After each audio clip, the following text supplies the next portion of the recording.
गुरुर्ब्रह्मा गुरुर्विष्णू गुरुर्देवो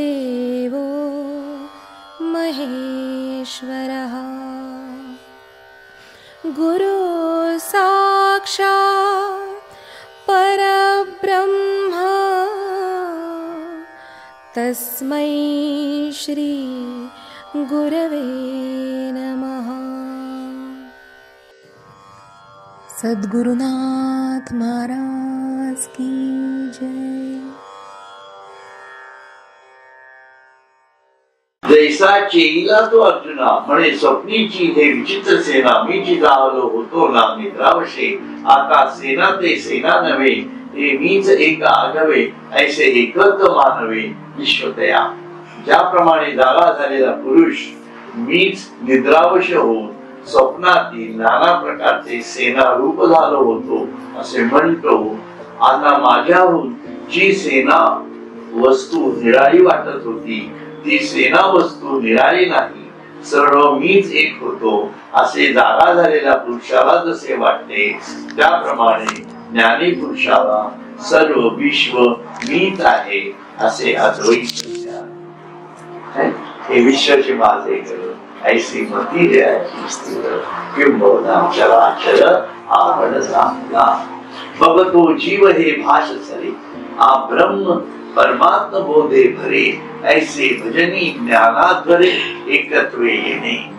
मग जीव हे नावच राहत नाही, परंतु जीवात्मा त्याच्या सूक्ष्म देहासह कारण देहासह आणि महाकारण देहातल्या आनंदमय अशा अवस्थेमध्ये ईश्वराचा जीवात्मा हा सच्चिदानंद स्वरूप आहे लक्षात घ्या, आणि मानवाचा जीवात्मा हा सूक्ष्म देहाच्या प्रारब्धाने भरलेला आहे, इच्छा वासनांनी भरलेला आहे। त्याचा कारण देह जो आहे तो त्याच्या मागील जन्मातल्या आणि या जन्मात भोगता न येणाऱ्या कर्मबंधाच्या संचिताच्या जाणीवांनी भरलेला आहे। आणि त्याचा जो महाकारण देह आहे तो आतापर्यंत जीवनामध्ये जर ईश्वरी अनुभूती आली असेल तर त्या आनंदाच्या जाणीवेत असेल। म्हणून आनंदाची सहज व्याख्या सुख जाणीवेतनं माणसाला देह बुद्धीतनं सतत हवीशी वाटत असते, परंतु खरा आनंद जीवात्म्याचा जो आहे तो प्रारब्ध भोगून जीवन जगणे आणि ज्ञान जाणीवेतनं आपल्या अनेक जन्मांच्या संचिताला जाळून टाकणे राहिलं काय शिव। म्हणून ज्ञानाग्नीचे मुखे जेने जाळी कर्मे आशेखे, कुठली कर्मे जाळली प्रारब्ध तर भोगून द्यायचंय। मग आपल्या कारण देहामध्ये जे कर्मबंध अनेक जन्मातनं भोग आपण करत आलेलो आहोत ते ज्ञानाने जळून जातात। म्हणून ज्ञानाची गरज आहे, म्हणून ज्ञान हा अग्नी आहे, म्हणून त्याला ब्रह्माग्नी असं म्हटलेलं आहे। म्हणून मूळ अग्नी आपल्यामधला आहे, तो मूळ अग्नी आहे। त्या मूळ अग्नीतनं जेव्हा आपल्या पुढच्या याच्यामध्ये येतो तेव्हा जीवाच्या जाणीवेमध्ये लागणारा जो अग्नी, जो त्याला हे म्हटलं जातं जीवन जगण्याचा अग्नी आता असं म्हणू आपण एक प्रकारे, नेमका शब्द मला आठवेना आता, पण त्याच्यानंतर काळाग्नी कळतो आपल्याला। म्हणून रुद्र जाणीवे जेव्हा येतो आपण विशुद्ध चक्राच्या इथं तिथं काळाग्नी कळतो, कारण काळाच्या जाणीवेमध्ये सर्व अग्नी कार्य करतायत आणि रुद्राच्या पुढे जेव्हा जातो तेव्हा ब्रह्माग्नी कळतो। पण ब्रह्म जाणणं हे फार महत्वाचं आहे। आजी म्या ब्रह्म पाहिले असं म्हणतात ना, ते काव्य तर हे जे ब्रह्म पाहणं आहे हे याला लागणारी जी दृष्टी आहे ही ज्ञानदृष्टी आहे। ब्रह्म तसं दिसत नाही। कुठलंही ज्ञान कधी दिसलं का तुम्हाला? तुम्ही मला सांगा आतापर्यंत आता मी समजा इंजिनियर झालो, डॉक्टर झाले असेल, डॉक्टर असतील, कोणी काय आपल्याला कधी ज्ञान दिसलं ना, ते अनुभवावंच लागते आणि त्या ज्ञानाला ती दृष्टीच लागते, ज्ञानदृष्टी म्हणतो आपण त्याला. म्हणून सीए ची दृष्टी, ते लॉस अँड प्रॉफिट आणि त्याचं ते बरोबर अर्थ, कारण ती दृष्टी. तुम्ही इंजिनियर असाल तर प्राप्त विचार तुम्हाला नाही, डॉक्टर असाल तर इंजिनियरची दृष्टी नाही.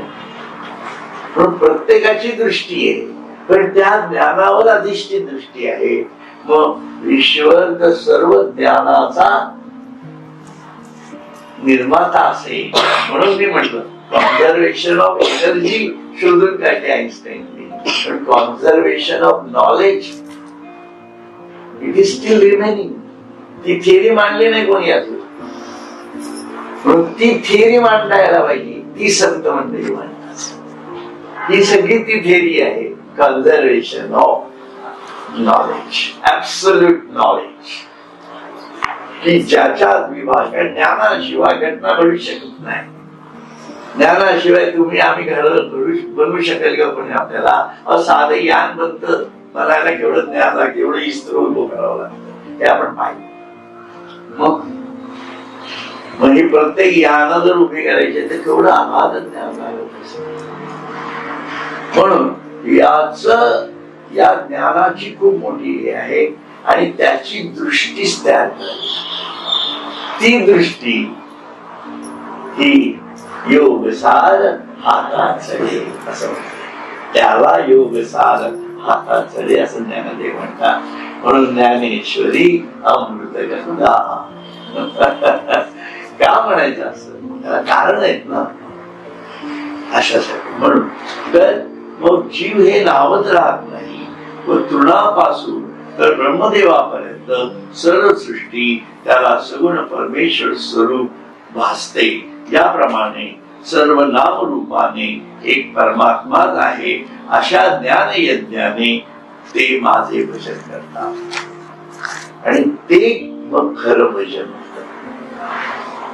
स्वामी म्हणायचे नेहमी आमचे, तुम्ही भजन करा आणि जोर जोरात करा, अगदी जेवढा शक्य आहे तेवढं ओरडून करा, अगदी नाचून करा, पण सर्व मना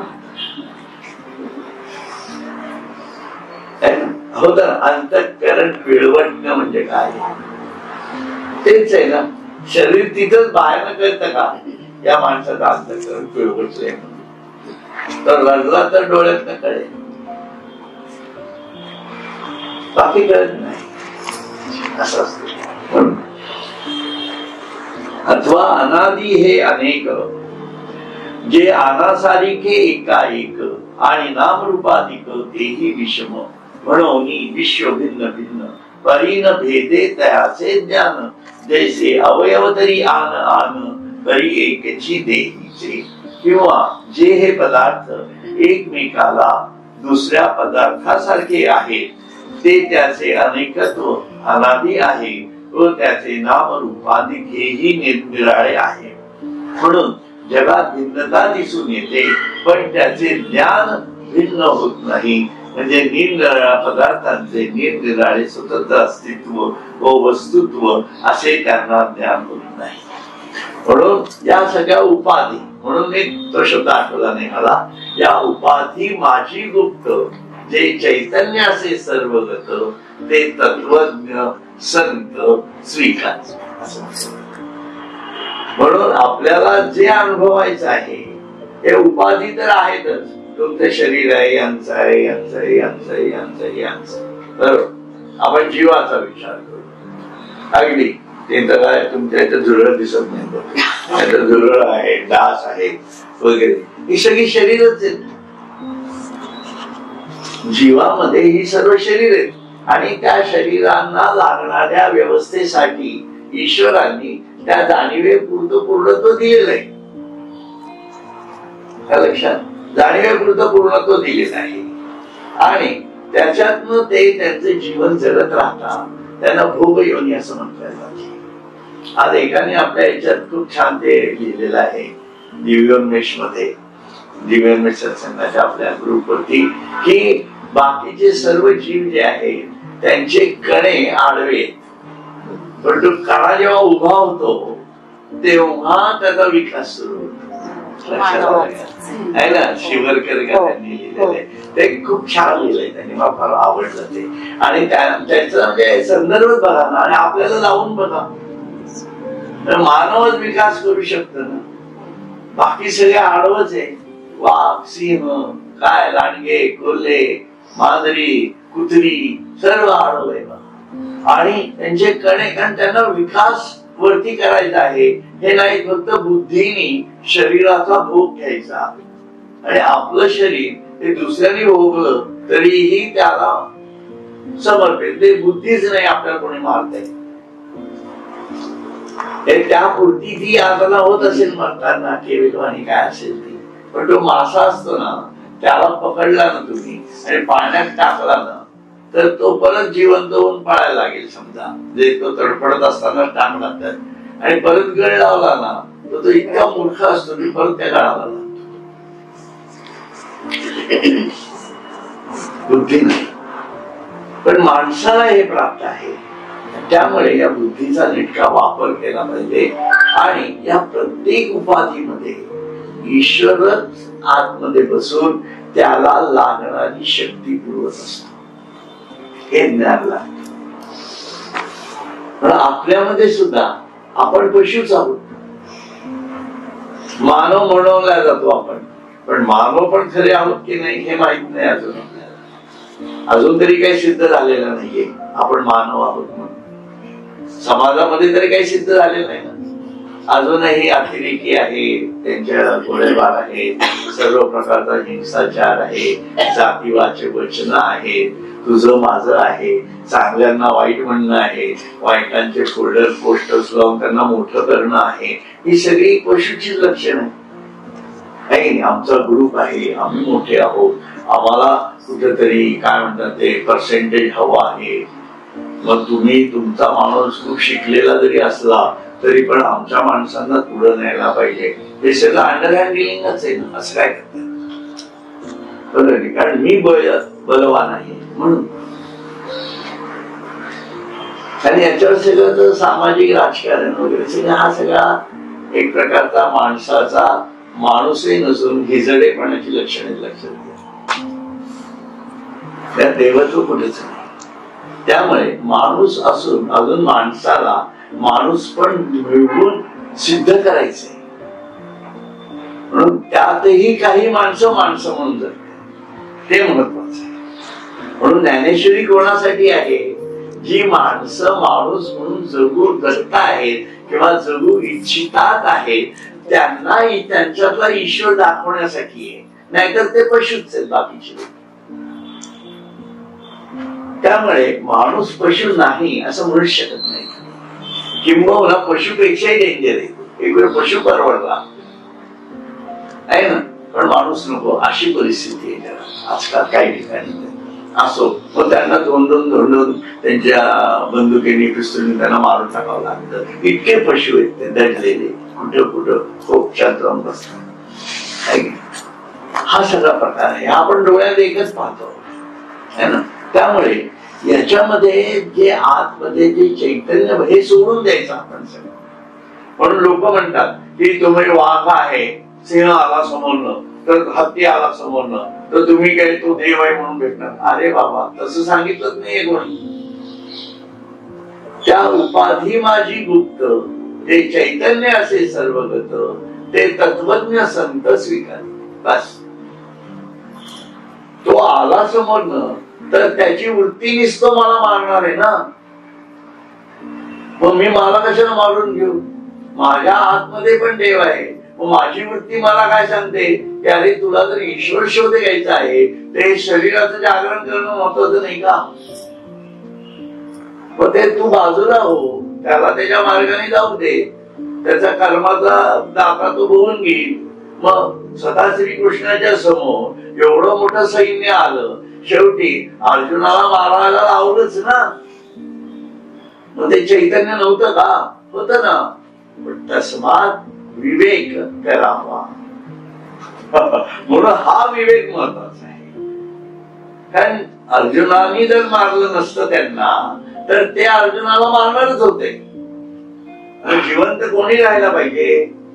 जो सत्याच्या जाणीवेत आहे त्यांनी जिवंत राहायला पाहिजे ना, नाही तर असत्याचा विजय होईल ना. असं कसं चालेल? म्हणून मूळ सत्य हे कार्यरत अशासाठी होत असतं, कारण सत्यमेव जयते हे सिद्ध करावंच लागतं आणि होतच. म्हणून सगळं लागतं इथं काय लागत नाही. म्हणून ईश्वराचा ऐश्वर्य घेऊनच जीवन जगावं लागतं, लक्षात घ्या. म्हणून ज्ञानाच्या जाणीवेवरनं घडणाऱ्या देह बुद्धीतल्या सर्व कृती त्या ईश्वराधीन करून जे जे माझ्या ईश्वराच्या आड येईल ते कापून काढण्याची ताकद साधकाला स्वतःमध्ये सिद्ध करावी. साधना करायची म्हणजे काय करायची हेच करावं लागणार, दुसरं काही करता येत नाही. याला साधना. तर यासाठी 24 तासाचं जीवन ट्रान्सफॉर्म इंटू स्पिरिच्युअलिटी. हा काही एका तासाचा, 10 मिनिटाचा, 15 मिनिटं आरती केली झालं देवाचा माझा संबंध संपला वगैरे असं काही नाहीये. तर आतमध्ये त्या आरती सततच चालली पाहिजे. तो ना कृष्ण विष्णू हरी गोविंद या नामाचे निखळ प्रबंध माझी आत्मचर्चा उदंड सदा. हे कळलं पाहिजे ना आपल्याला. ही प्रबंध काय आहे? हा प्रबंध आहे. तुम्ही एवढंच पुस्तक वाचा, हा प्रबंध. ज्ञानेश्वरी सुद्धा एवढी मोठी वाटते, पण ती सुद्धा थिटी पडते या प्रबंधाच्या. मग हा वैश्विक प्रबंध आपल्या जीवनामध्ये कसा बांधायचा, याची प्रचिती कशी घ्यायची, ही साधन आहे. इतकं विशाल स्वरूप आहे साधनेचं, लक्षात घ्या. म्हणून ही मानसिकताच मोठी करावी लागणार आहे. असो म्हणून का शाखा सानिया थोरा परी आहाती एकाची तरुवरा बहु लक्ष्मी परी दिन करा एकाची देवी देवी नाना विधा व्यक्ती आनाने नामे आनानी वृत्ती ऐसी जाणती भेदला बुद्धी अभेदा माते. म्हणून जगात भिन्नता दिसून येते पण त्याचे ज्ञान भिन्न होत नाही, ते पाहिला. पण ज्याप्रमाणे निरनिराळे अवयव भासत असले तरी ते एका शरीराचेच असतात, त्याप्रमाणे एकाच मज परब्रह्माच्या ठिकाणी नामरूपामुळे नानात्वाचा भास होतो, पण त्यासह ते एकच परब्रह्म समजतात. किंवा लहान मोठ्या डहाळ्या असल्या तरी त्या एकाच झाडाच्या असतात, किंवा अनेक किरणे असले तरी ती एका सूर्याचीच असतात. त्याप्रमाणे नाना प्रकारच्या व्यक्ती, त्यांची निरनिराळी नावे व निरनिराळे स्वभाव असले तरी त्या सर्वांच्या ठिकाणी एक परमात्मा बसला आहे असे ते पाहतात. बरोबर. प्रत्येक उपाधीमध्ये जी जे दिसतं त्याच्यात ईश्वर बसलेला आहे हे बौद्धिक जाणीवेतनं समजून घ्यावं लागणार आहे. अगोदर एकदम कळणार नाही. एक लक्षात घ्या, अध्यात्मामधला सर्वात महत्वाचा भाग जो आहे तो हा आहे की तुम्हाला कितीही सांगितलं तरी तुम्ही स्वतःला ईश्वर मानता का? आपण स्वतःला ईश्वर मानत नाही. मग मानत नाही हे कोण मानत नाही? आपली बुद्धी मानत नाही. लक्षात घ्या, बुद्धी केव्हा मानते? बुद्धी जे मानत त्याला आपण श्रद्धा असं म्हणतो. बघा तुम्ही याचा विचार करून. म्हणून बुद्धीला हा अनुभव देता यायला पाहिजे की अरे मीच ब्रह्म आहे. सोहमची अनुभूती ही बुद्धीला पटली पाहिजे, तेव्हा आपल्याला कळेल की मी ब्रह्म आहे. हे जेव्हा बुद्धीला पटत तेव्हा अरे मीच काय, मग यांनाही पटत नाहीये पण यांना पण यांच्यात पण ईश्वरच आहे ना, हे त्यांना पटो किंवा न पटो पण मला तर पटलं पाहिजे का नको? तर हा विषय खूप वैयक्तिक आहे, माझा एकट्या गोष्ट आहे. हा प्रत्येकाचा एकट्या पुरता विषय आहे हा. त्यामुळे बुद्धीनी आपला आपल्याला पटवून घेता यायला पाहिजे. त्यांनी खरी ईश्वराबद्दलची खरी श्रद्धा तयार लक्षात घ्या. म्हणून त्या प्रतिमांच्या मूर्तींच्या पूजेला विरोध नाहीये, लक्षात घ्या. पण त्याच्यातला आखूडपणा, खुजेपणा हा समजून घेतला पाहिजे. नाहीतर आपण त्या मूर्तीत अडकतो आणि साधकाला कधी ना कधीतरी ती बंधनं तोडूनच द्यावी लागतात. लक्षात घ्या. साधे की नाही आपले आई वडील आपण कसे पाहतो, त्यांच्या जे काय आपला त्यांच्याशी संबंध आला असेल त्या शरीरात पाहत आलेलो असतो, बरोबर. आपण ते पाहत असतो आणि हेच माझे आई वडील असे म्हणत असतो. आणि ते जेव्हा निघून जातात तेव्हा मग ढसाढसा रडत बसतो. मुलं बाळ संसार या सगळ्या बाबतीत हेच घडतं ना. पण प्रत्यक्षात तसं काही होतच नाही. समजा जे कोणी आपल्या आयुष्यातले लोक निघून गेली असतील, 10, 12, 15 वर्ष होऊन गेली असतील समजा, तेव्हा अगदी 5-6 वर्ष जरी झालेली असली तरी ते आता कुठे आहेत? मग ते नाही आहेत का? ते आहेत ना. आता येतो ते पितृ बनवणं, लक्षात घ्या. ते आहेतच, पण ते त्यांच्या जागेवरती आहे.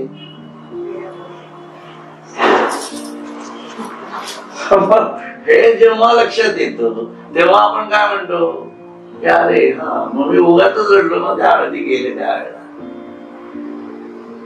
आणि उद्या मी पण जाणारच आहे ना, हा पुढचा विषय सुरू होतो. त्यामुळे या गोष्टी मध्ये न अडकता हे सर्व त्याच्या आतलं चैतन्य गेलेलं आहे. मी शरीर गेलं म्हणून रडतो आहे हे कळणं महत्वाचं. म्हणून उपाधी कसली आहे? शरीराची उपाधी आहे, हे कळलं पाहिजे. म्हणून उपाधीमध्ये बघू नका. एक काय बोलते नाव विसरलो मी, एक खाटीक होता, रामाचा भक्त होता, आणि तो रोज त्याला ते खाटीक असल्यामुळे बकऱ्या माराव्या लागायच्या. आणि तो बकरी मारत असताना श्रीराम म्हणायचा आणि बकरी मारायचा, बकरीला मारायचा. त्याला प्रश्न त्याला जेव्हा विचारलं की तू खाटीक आहेस आणि तू श्रीराम म्हणून का मार, तो म्हणतो की म्हणे काय म्हणे, दुर्दैवाने अनफॉर्च्युनेटली माझ्या जीवनात हे कर्म माझ्याकडे आलेलं आहे. बघा किती छान आहे.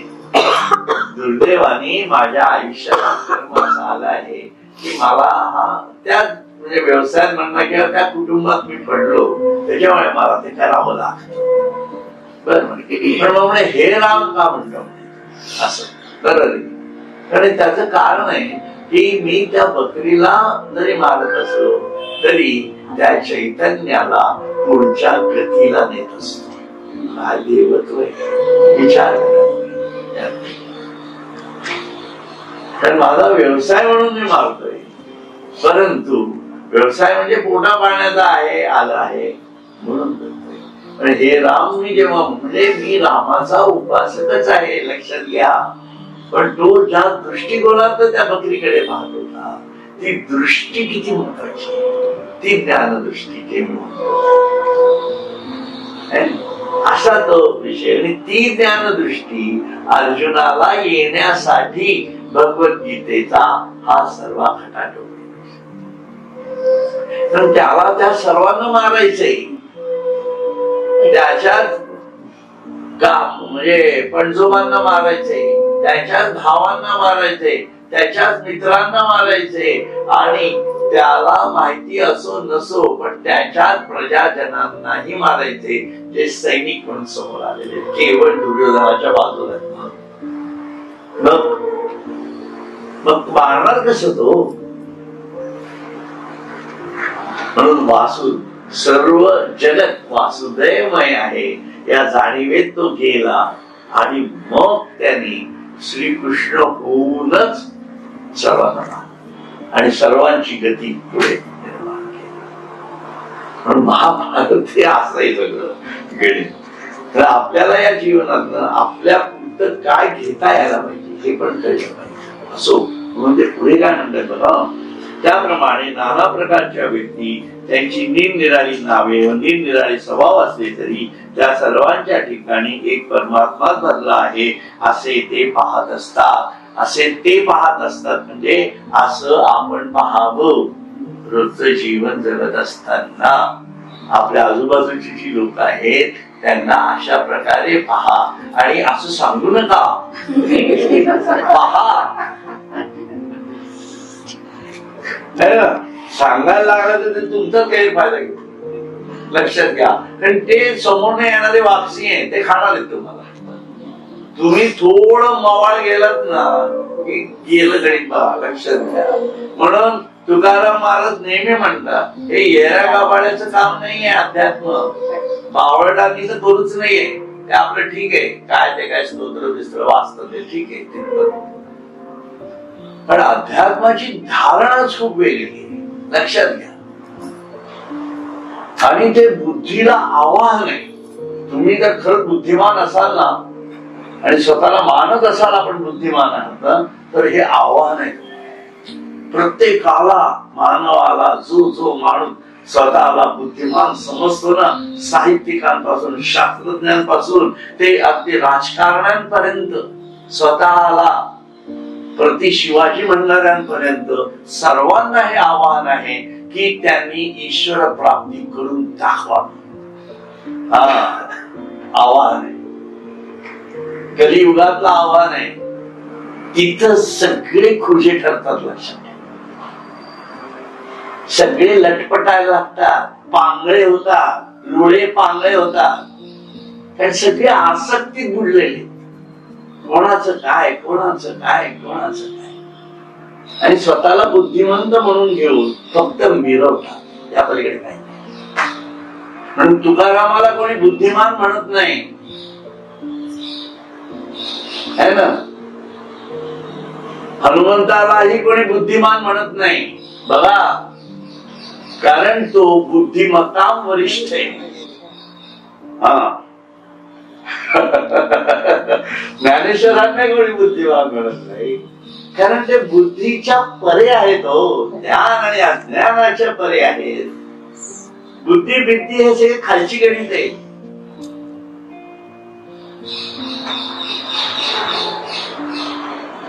अध्यात्म अवघड आहे एवढंच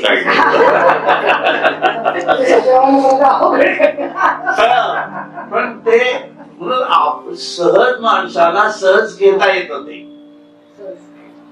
आणि तिथं अहंकार हा लागतच नाही. तुम्ही जेवढं ईश्वराच्या जवळ जायला लागता ना तेव्हा ज्ञानाने अहंकार कमी होतो. तुम्ही बघा, विश्वाकडे बघा, तुमच्या लक्षात येईल की अहंकाराचा विषयच राहत नाही. विषय कोणाला येतो? जे स्वतःला बुद्धिमान समजतात त्यांना अहंकार येऊ शकतो. म्हणून संतांना अहंकार येत नाही, कारण ते ज्ञान आणि अज्ञानाच्या परे जाणारे आहे. जे ज्ञानात अडकले त्यांना येऊ शकतो, हे मात्र नाही. मग तसं काय अज्ञानाचे अहंकार आहेच की. कित्येक अज्ञानी लोक अहंकारातच डुबलेले असतात. गरीबाला विचारा ना, तुम्ही मदत करायला जा, त्याचा श्रीमंतापेक्षा जास्त अहंकार असतो गरीबाचा. लक्षात घ्या. तो फारच शहाणा समजत असतो, आणि आता तर त्यांना सर्व फुकट मिळतं त्याच्यामुळे अधिकच शहाणे झालेले. म्हणजे माकडाच्या हाती कोली असा प्रकार आहे. त्यामुळे हे अहंकार हा विषय संतांच्या जाणीवेतला नाहीये, तर ज्ञान आणि अज्ञानाच्या जाणीवेतला आहे. आणि आपल्याला ज्ञान आणि अज्ञानाच्या परे जायचंय म्हटल्यावर अहंकार याचा प्रश्नच येत नाही आपल्याला पडत. असा विषय घ्यावा लागेल. असो, म्हणून येणे वेगळालेपणे पांडवा करीती ज्ञान यज्ञ बरवा, जे न भेदती जाणीवा जाणते म्हणून. अर्जुना, अशा या वेगळेपणाने ते ज्ञान यज्ञ करीत असले तरी ते माझे एक पण जाणत असल्यामुळे ते ज्ञानात भेद करीत नाही. पण ज्ञानात भेद करत नाही म्हणजे कॉन्झर्वेशन ऑफ नॉलेज इथं दिसत आपल्याला. Law of conservation of absolute knowledge असं म्हणू पाहिजे. असं हा विषय खूप वेगळा मानतोय मी, लक्षात घ्या. आणि याला हा आधार आहे सगळा आपला. म्हणून ना तरी घेतवा जे ठाई देखती काजे जे जे काही ते मी वाचुनी नाही ऐसाची बोध. किंवा जेव्हा जेव्हा व जेथे जेथे जे काही ते पाहतात ते सर्व परमात्माच आहे असेच त्याचे ज्ञान असते. त्यामुळे या पाहण्याची दृष्टी म्हणजे तो विषय तोच आहे की हे विश्वची माझे कलम ऐसी मती दयाची स्थिर. बरोबर. पाहे पा बुडबडा जेवता जाये तेवते जळ तया एक आहे. मग विदे अथवा राहे तरी जळाची माझी. हे पहा अर्जुना, पाण्यावर उठलेला तर बुडबुडा जेथे जातो तेथे त्याला एक पाणीच असते. तो राहिला किंवा नाहीसा झाला तरी पाण्यातच राहतो. बुडबुडा पाण्याच्या बाहेर जातच नाही. बरोबर आहे की नाही? किंवा का पवने परमाणू उचलले ते पृथ्वीपणा वेगळे नाही गेले आणि मागोते जरी पडले तरी पृथ्वीची वरुते. किंवा वाऱ्याने मातीचे कण उडाले तरी ते मातीहून अलग होत नाही. ते माती रूपच असतात आणि खाली पडले तरी मातीवरच पडतात. तस हे प्रत्येक जीव वेगवेगळा दिसत असला तरी तो शेवटी चैतन्याचा बुडबुडाच आहे, म्हणजे ज्ञानाचा बुडबुडा आहे असं समजा. आपणही ज्ञानाचेच बुडबुडे असतो हा एक प्रकार आहे तसं पाहिलं. म्हणून तैसे भलते तर भलतेने भावे भलतेही हो अथवा नोहावे परी तेनी ऐसे आगवे होऊनी ठेले. अगा हे जेवढी माझी व्याप्ती देवडीची तयांची प्रतीती तैसे बहुधाकारी वर्तती मीच होऊनी. त्याप्रमाणे कुठेही कोणत्याही भावाने तो कोणत्याही रूपाने असो किंवा नसो पण ते सर्व मीच परमेश्वरच आहे असे ते पाहतात. बा अर्जुना, मी जितका व्यापक आहे तितकाच त्यांचा अनुभवही व्यापक असतो आणि तसे ते सर्व रूपाने सर्व होऊन राहतात. म्हणून हे सर्व त्याच रूप आहे, सार्वत्रिक तेच रूप आहे. ही विशाल जाणीव जेव्हा आपल्या मनामध्ये तयार होते. आता मन ही संस्था आपल्यामध्ये अशी आहे की ती बौद्धिक जाणीवेतनं विशाल होत जाते. पहिली गोष्ट. म्हणून जेवढं ज्ञान घ्या तेवढं मन विशाल होणार आणि ज्ञान घेतल्यानंतर त्या बुद्धीला एक कक्षा प्राप्त होते की ती प्रज्ञान जाणीवेपर्यंत जाते, ईश्वरापर्यंत पोहोचते आणि त्या प्रज्ञानाच्या जाणीवेत पण मन पोहोचत. मनही प्रज्ञानमय जाणीवेत जातं. ती एक प्रकारे शून्यावस्था असते, लक्षात. आणि त्या शून्यावस्थेमधून जेव्हा अनुभवाचा प्रांत यायला लागतो त्याच्या जीवनामध्ये, तो अनुभव हा आनंद देणारा असतो. ती शांती, तो आनंद, तो अनुभव त्याच्या महाकारण देहामध्ये हळूहळू चिपकायला लागतो आणि तो संपूर्ण जीवात्मा त्या आसक्तीत आनंद या जाणीवेमधनं भरायला लागतो. ते परिवर्तन आहे. त्या परिवर्तनाच्या प्रक्रियेमध्ये माणूस जसा जातो तसं त्याचं साधकत्व हे सिद्ध जाणीवेत परावर्तित. आणि मग आता काय झालं, ती मानसिकता जी आहे त्या मानसिकतेला अधिमानसिकता असं म्हणतात. आता जी आपली असते ती देहबुद्धीतली मानसिकता, त्याला अधोमानसिकता म्हटलं जातं. या मनाच्या जाणीवेतला जी उत्क्रांत अवस्था आहे त्या अवस्थेला अधिमानसिकता म्हटलं जातं. आणि जेव्हा ईश्वराच्या अनुभवात तो यायला लागतो तेव्हा ती जी मानसिकता असते तिला अतिमानसिकता असते. म्हणजे विशाल काय झालं, ईश्वरमय काय झालं? मन झालं. म्हणून मन ही माझी विभूती आहे असं भगवत. मग याचा बाहेर कशाची संबंध आला का? तुम्ही अधिमानसिक जाणीवेमध्ये आहात, ईश्वराच्या जाणीवेमध्ये आहात आणि तुम्ही तुमच्या कर्माशी संलग्न असाल तर फरक काहीच पडत नाही.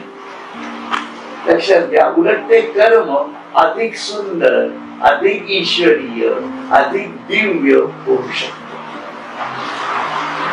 आणि त्या कर्मातनं आपली ओळख होते. ईश्वराची आणि आपली ओळख कशात आहे? ईश्वर आपण कशातनं ओळखतो? त्याच्या कर्मात. म्हणून हे संपूर्ण ब्रह्मांड निर्माण केलं, 84 लक्ष योनी निर्माण केल्या, आपल्याला निर्माण केलं. तो विषय मी सुरुवातीला घेतला की आपण विसरतो त्याला, पण त्याचं कर्म चालूच आहे. म्हणून हे त्याचं कर्म आहे, ही त्याची लीला आहे. हे जसं जसं समजलं जातं तसा तसा ईश्वरही आपल्याला काढायला लागतो. देव ओळखावा. कसा ओळखावा? असा ओळखावा. तर ही त्याच्या ओळखण्याच्या गुण आहे. आणि याप्रमाणे आपली मानसिकता जेव्हा व्हायला लागते तेव्हा ईश्वराची मानसिकता आणि आपली मानसिकता एकाकार. ही जी एकाकार गुण आहे याला आत्मज्ञान होणं किंवा ईश्वर प्राप्ती होणं असं म्हणतात. पण ईश्वर किंवा शिव ही स्थिती म्हणतो आपण. ईश्वर ही स्थिती आहे, ती माणूस सुद्धा प्राप्त करू शकतो. हे प्रत्यक्ष श्रीरामानी, प्रत्यक्ष भगवान श्रीकृष्णांनी जीवन जगून दाखवून दिलेलं आहे. म्हणून ते अवतार म्हणतात, अरे मी त्या शिवस्थितीतनं खाली आलोय आणि तुझ्यासारखा जगतोय. अरे मी त्या शिवस्थितीतनं आलोय आणि माझ्या शक्ती सहित सर्व लीला करतो आहे. म्हणून राम हा रामाच्या लीलेतनं ओळखला जातो. त्यांनी ज्या प्रपंचात लीला केल्या आहेत त्या कृष्ण हा कृष्णेच्या लीलेतनं ओळखला जातो. परंतु ज्यांनी रामालाही निर्माण केलं, ज्यांनी कृष्णालाही निर्माण केलं, त्या शिवस्थितीची ओळख म्हणजे हा संपूर्ण ब्रह्मांड निर्मितीचा विस्तार आहे हे कळावं.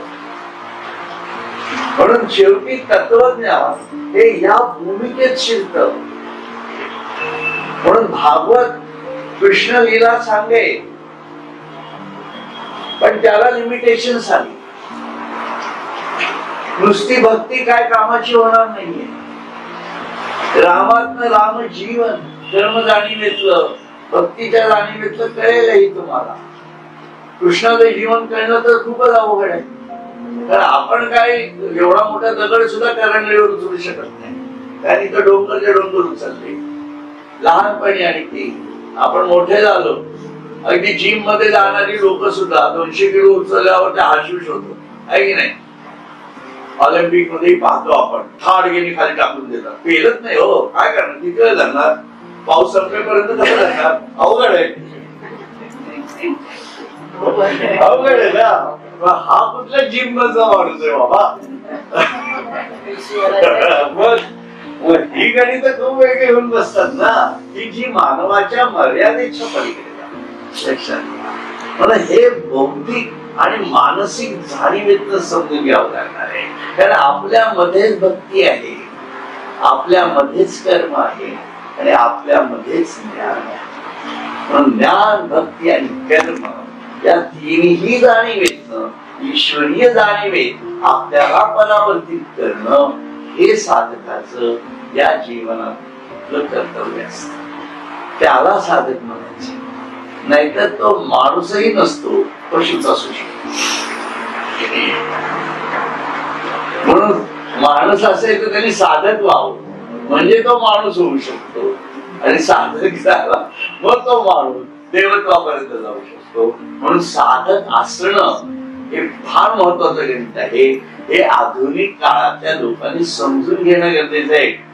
कारण हल्ली खूप ठिकाणी मी असं ऐकतो की अध्यात्म काय या वयात थोडीच करायचं असतं का, हे असं असतं का, ते तर अरे मग बाबा का मेल्यावर करणार आहे का म्हातारा झाल्यावर करणार आहेस? तसं नाहीये. म्हणून अगोदर माणूस जर व्हायचं असेल तुला तर प्रथम साधक व्हायला पाहिजे, म्हणजे माणूस होऊ शकशील. आणि माणूस झाला की ईश्वर करू शकेल. मग याला वेळ लागणार ना. मग हे तू जेवढं लवकर सुरू करशील तेवढं तुझ्या फायद्याच आहे, नाही का? त्यामुळे आपला खरा फायदा कशात आहे? म्हणून साधकाने स्वार्थी असावं. पण कुठल्या बाबतीत? या बाबतीत. आणि आपण भौतिकात स्वार्थी असू तर लक्षात घ्या आपण माणूस सुद्धा नाही. So clear. आणि हे लाज वाटून आपल्याला त्याचं दुःख होणं हे अपेक्षित आहे. लक्षात मी का सांगते हे इतकं स्पष्ट, कारण याची लाज वाटली पाहिजे आपल्याला. त्याने मी माणूस असून पशुसारखा वागतोय आणि मला त्याची लाज वाटत नाहीये. मी किती स्वार्थी जीवन जगलेलो आहे. मी माणूस म्हणून तरी माणूस म्हणून जगलो का, जगतोय का हे बघणं गरजेचं नाहीये का? मग विकास कशाला म्हणणार तुम्ही आयुष्यात? का बँका भरल्या म्हणजे विकास झाला असं काही गणित आहेत का? मग तो पशुच आहे ना. त्या मुंग्या सुद्धा रावळात साठवून ठेवतात त्यांचं खाड. मग तुम्ही तुमच्या बँकेत ठेवता एवढाच विषय आहे. मग मुंगी जर पशु आहे ती कामकरीच आहे ना. सारखी धुळगळतच असते, कधी स्वस्त नसते. जिथं सापडेल तिथं खाई मिळवा, आणा, टाका, ठेवा. तसं जीवन जगतो ना आपण आपल्या घरामध्ये. आणि कोणासाठी ठेवतो? तर आपल्या पोरा बाळांसाठी. आणि त्यांना त्याच्याशी काही घेणं देणं नसतं. बरोबर, इतकं विचित्र आहे. त्यामुळे हा सगळा विषय असा आहे. म्हणून याच्यामध्ये वाईट वाटून घेऊ नका, परंतु अनुताप होणं हे याच्यात अपेक्षित. म्हणून आध्यात्मिक जाणीवेमध्ये अनुताप जोपर्यंत होत नाही, दासबोधाचा अभ्यास करणाऱ्यांनी ते एक किमान लक्षात ठेवावं की रामदास स्वामींना अनुताप होत होता. म्हणजे काय होत होतं? अनुदिनी अनुतापे तापलो रामराया. का? कारण प्रत्येक स्टेजवरती ईश्वराच्या प्रत्येक जाणीवेच्या पुढे पुढे जाण्यासाठी, अगोदरच्या जाणीवेतनं वर जाण्यासाठी अनुतापाची गरज आहे. एकदाच अनुताप झाला आणि संपला विषय असं नाहीये. वैराग्य हे काय एका भूमिकेपुरतं नाहीये, ती अखंड वास्तवता आहे. अनुताप हा सुद्धा कुठल्याही जाणीवेमध्ये सातत्याने व्हावा लागतो. तुम्ही पहिलीतनं म्हणजे बिगा काय तुमच्या प्ले ग्रुप मधनं पहिलीच्या शाळेत गेला, आपल्याला अनुताप झालेला नसतो. तो आपल्या आई वडिलांना झालेला असतो म्हणून ते घालत असत. पाचवीतनं हायर स्कूल मध्ये गेलो, पण अनुताप कोणाचा होता? आपला नव्हता, आई वडिलांचा होता. पण 10वी नंतर आपला अनुताप सुरू. कसं येते? म्हणून सत्संगातनं हे आपण 5वीतनं हायस्कूलला जाणं वगैरे या गोष्टी होतात. आणि मग नंतर अनुताप सुरू होतो, तो आपला असतो. आणि मग तो अनुताप आपल्याला कॉलेजच्या प्रत्येक वर्षाला घेत राहावा लागतो. कारण त्याशिवाय परीक्षाच देऊ शकत नाही ना आपण.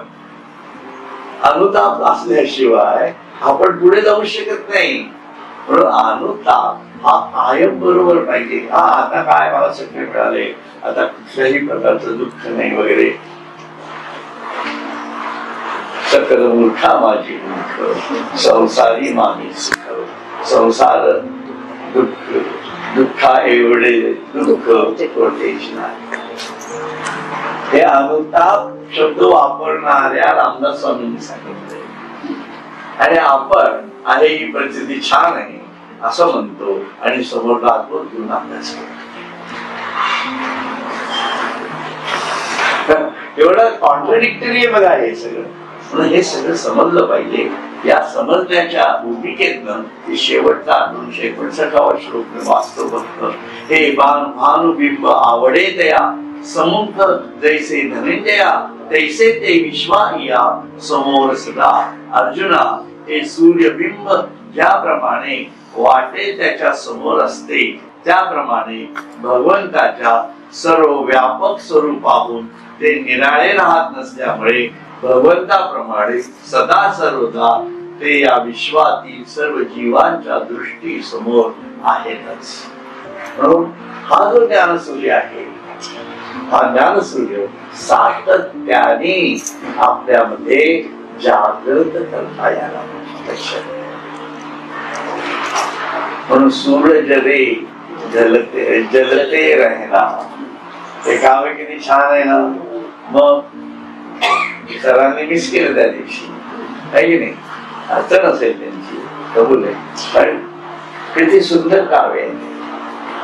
सूरज रे जलते रहना. तर ते काव्य मी परत एकदा लावतो आणि आपण थांबूया.